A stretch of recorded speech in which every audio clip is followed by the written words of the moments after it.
Now, the first thing I'd like to say is thank you to everybody in the audience. I am assuming that you've got all your goods and shackles in a beautiful waterproof vegan blue bag, which I'm told is very good for dog walking. Every single thing on the stage here sold out, so thank you very much for your support.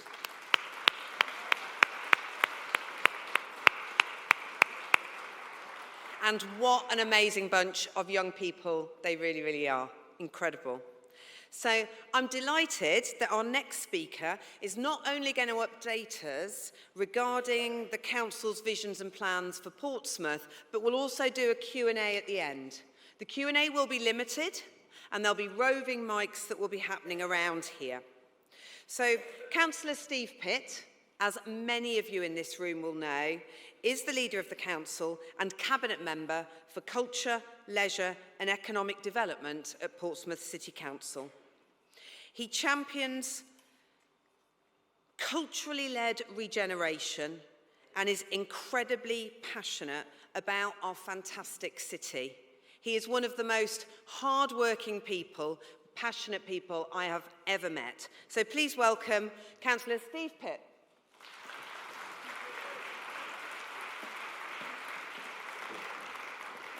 Good morning, conference. It's always a pleasure to be here at Shaping, and it's great that some of you even came back after the break, which is good to see. So it's a pleasure to be with you here again this year, and this time, for the first time, as leader of Portsmouth City Council, but most definitely still as our lead on culture, leisure and economic development. 2023 was another challenging year for the Council and our city, but I'm always heartened by the Team Portsmouth approach that we all take towards constantly striving to move our city forwards, whatever the wider socio-economic factors at play.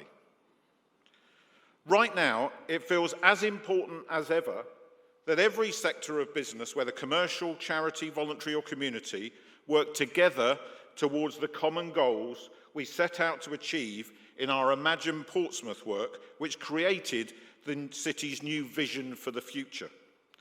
We will be hosting a Team Portsmouth event later in the spring to bring everyone together again to discuss how we can move forwards on our shared priorities to create a green city, a city of lifelong learning, a city rich in culture and creativity, a city of easy travel, a happy and healthy city, and a city with a thriving economy.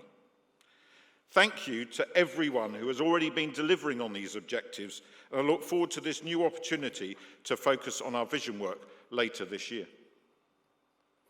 Today, I want to focus first on some of the highlights of the last 12 months from an economic development perspective. 2023 was a busy year for PCC, our partners at Shaping and across the city. Over 500 businesses were supported through the Portsmouth City Council Business Helpline. The new business support service developed by Shaping and PCC and including partners at Hampshire Chamber, Business South, FSB, Solent Business and Skills Solutions, Solent Partners, the University of Portsmouth and WSX Enterprise will provide a much better connected pathway to target available expertise and resource to businesses reaching out for help in sustaining and growing their businesses. The Economic Growth Team at the Council have supported 200 businesses with one-to-ones and continue to reach out across this city to help and advise.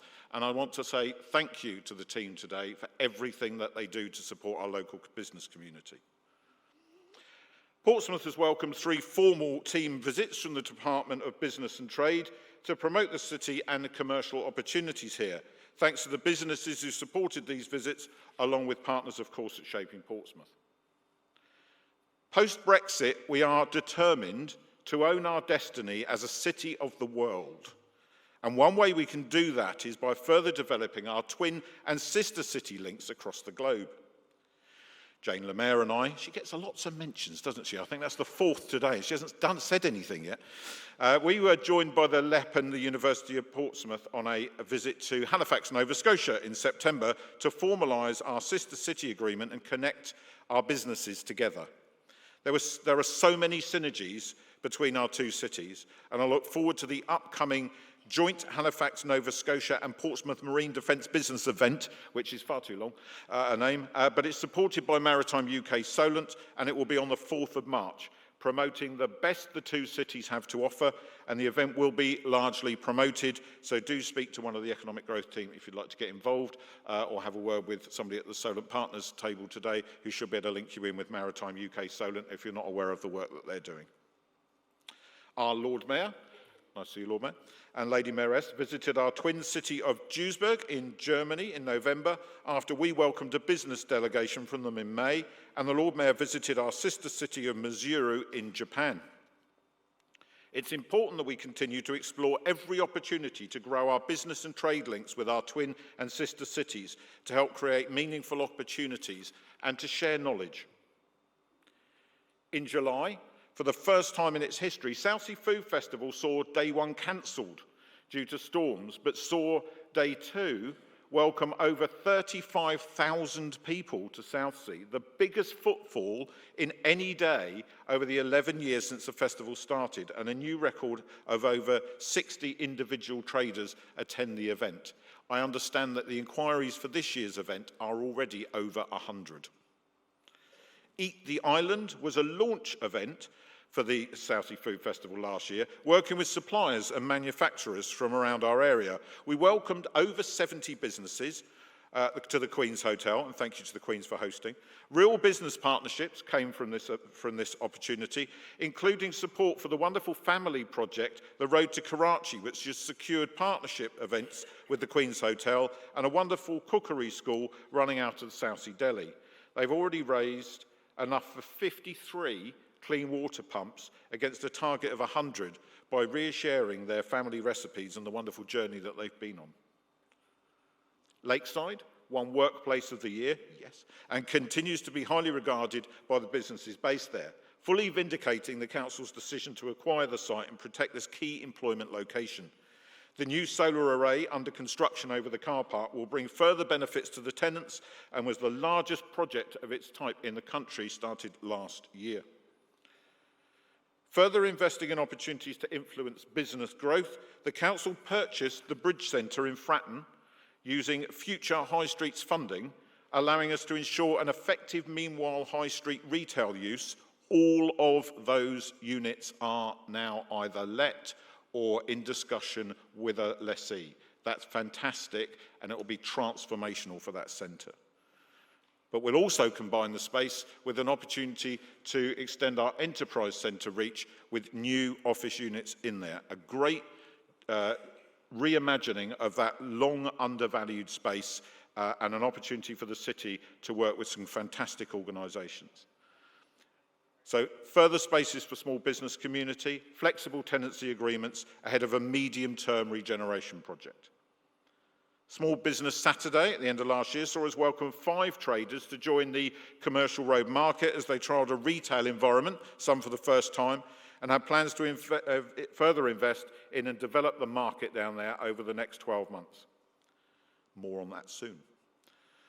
Over 1,500 adults engaged with adult and community learning through Portsmouth City Council, taking their first steps into gaining new skills and new qualifications. Following the council's decision to invest £3 million last year to get a new power supply to the port gate, council-owned Portsmouth International Port have secured nearly £20 million in additional funding to take the power to 3 berths. This will enable cruise ships and ferries to plug in when alongside, and is a significant step forward in meeting the port's commitment to being the country's first net zero port, as well as making Portsmouth an even more attractive choice for cruise operators in the future. Now, there's a bit of a geeky bit here. I found out when I did some investigation into this that most plug-in opportunities around the country for ports, in fact around the world, there's a specific type of plug-in that they have. The one we'll have in Portsmouth is like having one of those universal adapters you can take anywhere. We're the first people to have that, which means that we can maximise the opportunity and welcome all cruise ships, and I think that's really exciting. So combined with the new carbon negative cruise terminal, which we completed last summer, these are huge wins for our city, and a massive vote of confidence in the excellent award-winning team at the port, of whom we are all extremely proud.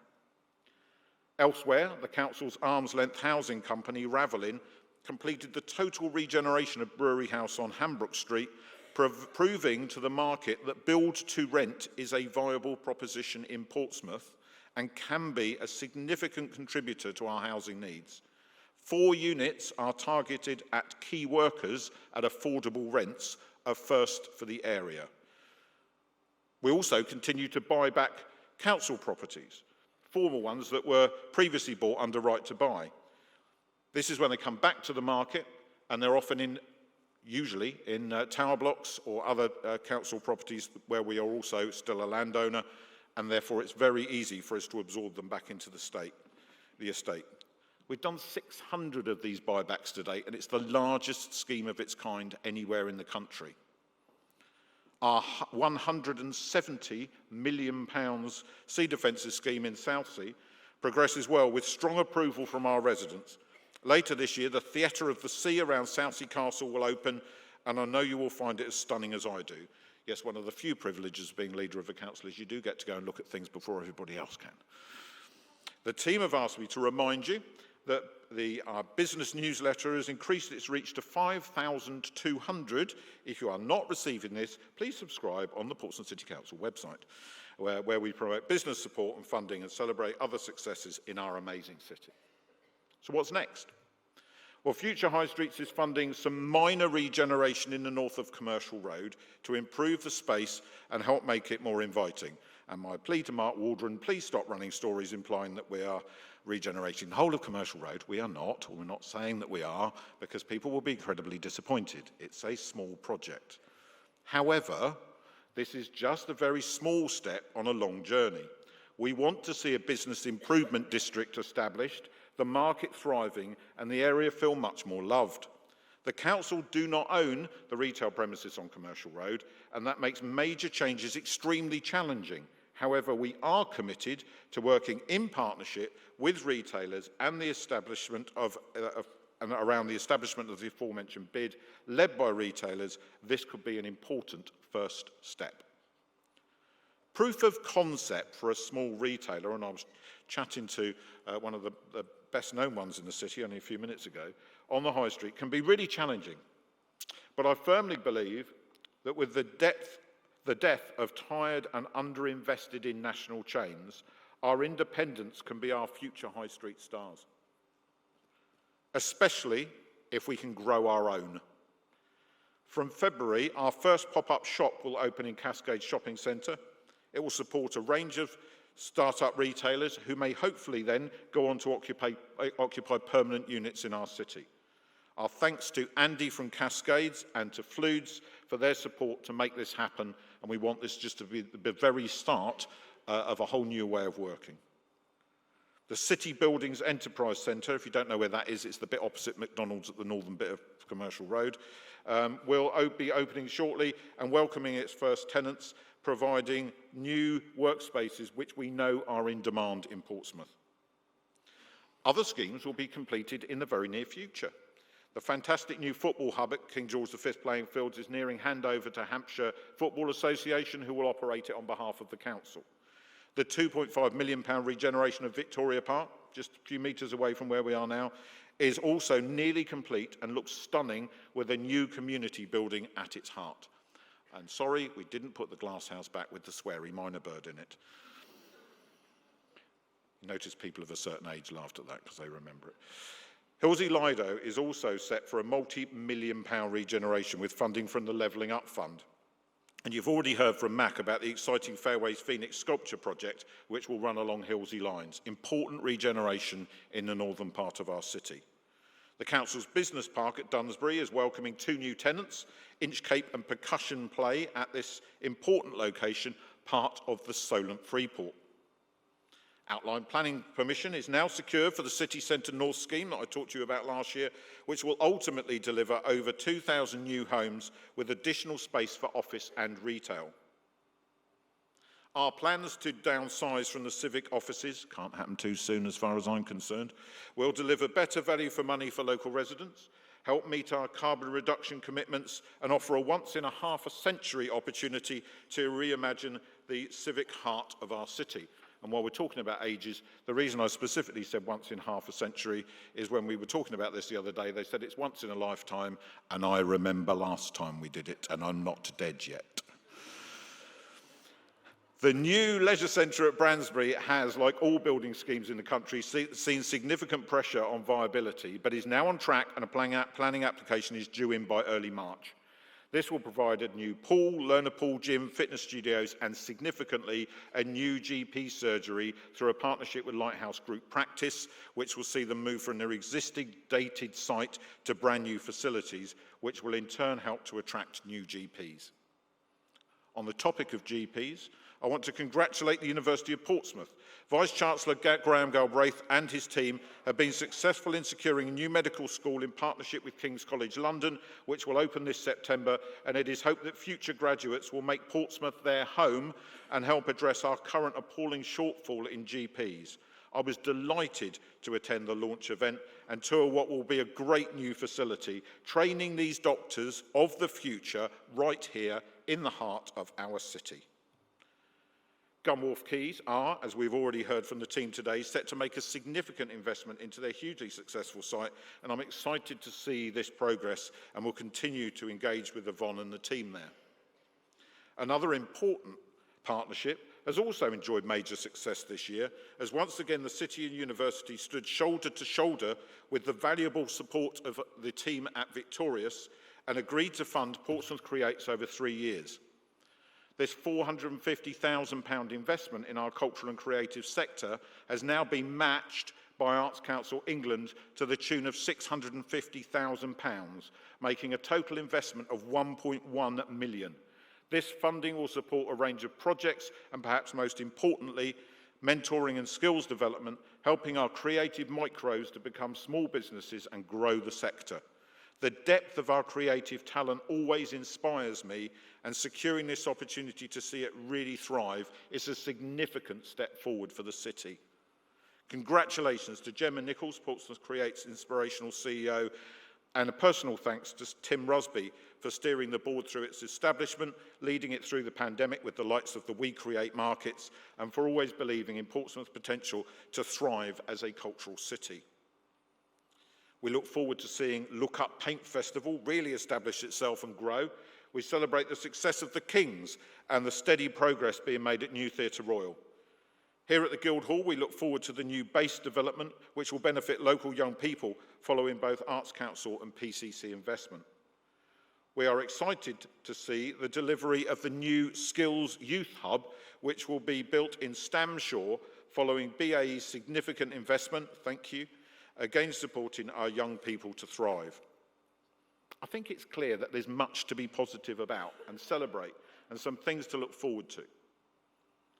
However, it would be remiss of me not to also mention the very real challenges that our council and councils across the country are facing. We are, for now at least, not in the position of our neighbours.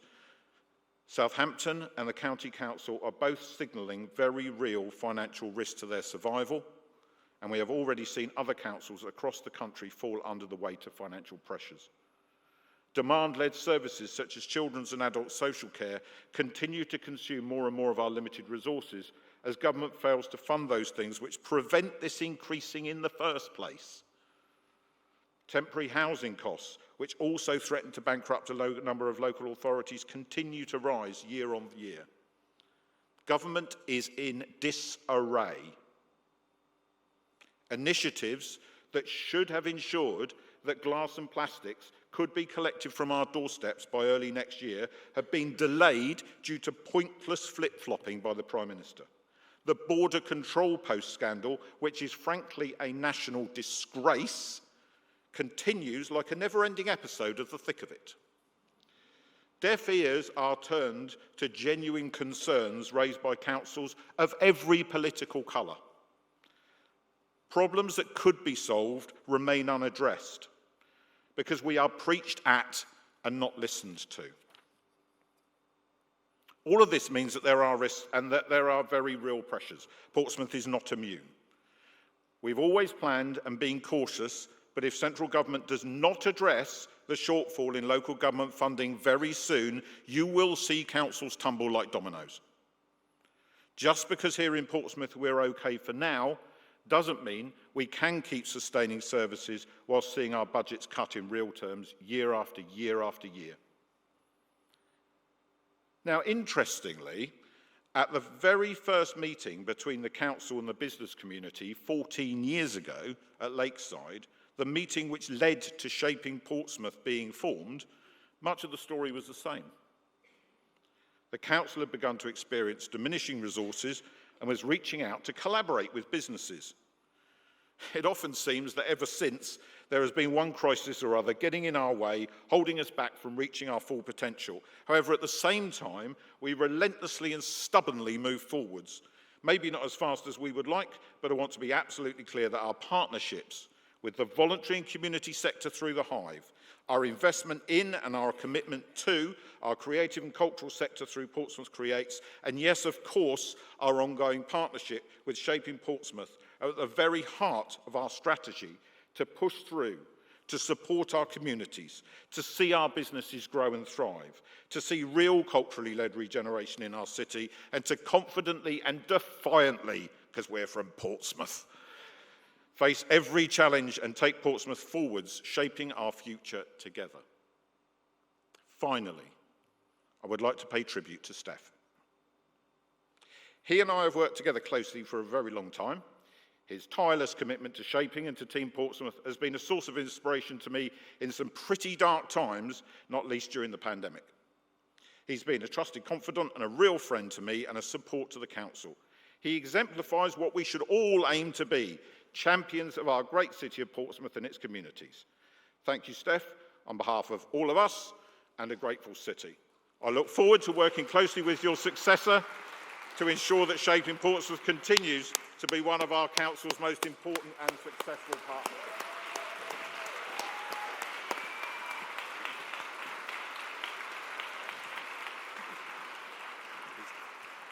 Are we on? We're on. He's cross now because I got him. It wasn't in the script. That wasn't in the script. It wasn't in the script. So he said we'd take a few questions and we got a few minutes. Yeah, is my mic on? Yeah, so can you hear me? Yeah. Okay, so we've got 5 minutes. Or we could sing a song. Indeed. We have prepared. No. Indeed. We've kind of done it before too, haven't we? We have, yeah. Indeed. Okay, so we've got Marion on one side, Gemma on the other. They've got a roving mic. What we're going to do is take a few questions. If you put your hand up, I'll pick somebody from this side and Steve from that side. So who would like to ask Steve, not me, Steve, a question? Who's going to be the first? Lady there, please, on the right. Celia Clark. Can you let us know who you are as well, please? Is the mic on? Yes. Well, that was a very inspiring speech, Steve. And as you are the leader of the culture, leisure and economic development, you've referred to the depth of creative talent in Portsmouth. Can I please bring to your attention the future of the Omega Centre, which has printmakers, ceramicists, addresses literacy problems in the city, and lots of boxers, right? Its future is in jeopardy because your three fellow councillors don't seem to be able to respond to our bid, which we formed a charity to take on the building, and we can't get a decision out of them. Clearly, we could take the building off your hands and raise our own funds to maintain it and also develop it, because there are spaces in there which could be used by creative people. Thank you, Celia. And as you know, the council doesn't own the building at the moment. It's owned through an arm's length charity called the Elementary Education Foundation. I can't give you a full answer now, but if you were to contact me next week after papers have been published, I will be able to answer your question and talk to you more about the plan. It's important to me too. I haven't had complete control over it because we haven't had the building, and we have to work out a sensible plan going forward. And actually, I'm going to mention this because there was an event a couple of weeks ago where I was misrepresented and I wasn't in the room. So just in case anybody's not clear, when I say to people in the cultural sector, the last thing you want is a building, I mean it.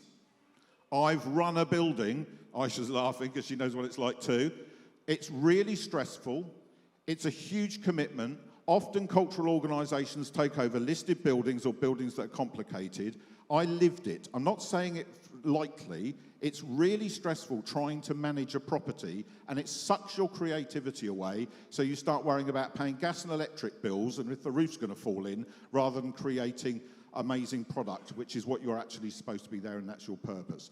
There are ways of doing it and getting it right, but we have to do it and get it right. And this council has made some poor decisions in the past and handed over at-risk buildings to organisations who were not fit and ready and able to make them succeed. And it's not happening on my watch, Celia, however much people ask for it. Steve, thank you very much indeed. I think a lot of people share your passion as well for the history. We've got time for one more question from this side of the room if we have. Tim Foyer. Be gentle, Tim. Hello, Tim. Tim Forer from Blake Morgan. Steve, I just wondered if you'd give us a little bit of an update on what's happening in Southsea Town Centre. Around the precinct? Yes. So, a bit like Commercial Road, we're not a significant landowner in that area. I understand and have seen evidence that the Debenham site is now being worked on, and there's been some demolition at the back, and they are working on that. That has planning permission for residential conversion to the upper floors. The previous understanding was that a health hub would then relocate, a bit like the Bransbury one. We need to get doctors out of old converted housings with steep staircases into modern facilities, and that's an opportunity to do that. I understand that's still on track. And then there will be some other commercial, smaller units on the ground floor or in some kind of mix. I believe that once that project's happened, that will evidence viability that will then potentially unlock the Knighton Lee site, which there were significant plans for. It's really important that everybody understands that when regeneration is slowing down at the moment and schemes are getting held up, it's not through want of trying. Look at what happened with HS2. Look at what's happened with schemes all over the country. Costs have gone through the roof. Building materials went up by 25% in 1 year at one point. If you don't believe me, go and ask Claire from Pompey in the Community, because she's got the T-shirt. It's this really difficult stuff, guys. We want to get on, but we are, in this particular case, governed by larger socioeconomic factors that we can't control. But I believe that if Debenhams happens, it will unlock Knighton Lee, and Southsea is a perfect location if we can incubate these small independent businesses. There are smaller units there than there are in Commercial Road, and we'll do everything we can to support people into them. Steve, thank you very much indeed. Ladies and gentlemen, Steve Pitts, thank you.